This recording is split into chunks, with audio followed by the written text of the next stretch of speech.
యాకోబు పత్రికలో ఉన్న ఈ మాటే సూత్రం. ఆయన యొద్దకు నువ్వు వస్తే ఆయన నీ యొద్దకు వస్తాడు.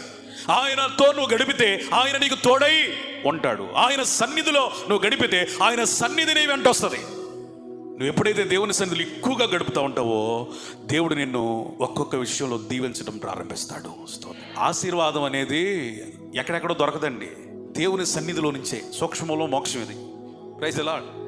ఏ ఆశీర్వాదం అయినా ఎక్కడి నుంచి వచ్చింది? దేవుని సన్నిధిలో నుండే. దేవుని సన్నిధి కలిగిన మోషే తన ప్రజలే అవసరతే కానీ, తన పరిచర్య అవసరతలే కానీ ఎక్కడి నుంచి పొందుకున్నాడండి? దేవుని సన్నిధిలో నుండి సమస్తాన్ని పొందుకొని లక్షలాది ప్రజల్ని నడిపించాడు. బలమైన మోషే యొక్క నాయకత్వం యొక్క రహస్యం ఏంటంటే దేవుని సన్నిధి సన్నిధి సన్నిధి. మోషే గారు, మీ నాయకత్వ పటిమకి రహస్యం ఏంటి నాకు కూడా చెప్పు అని నేను అడిగితే ఆయన అంటాడు, ఏం లేదు బాబు, దేవుని సన్నిధిలో గడపటమే.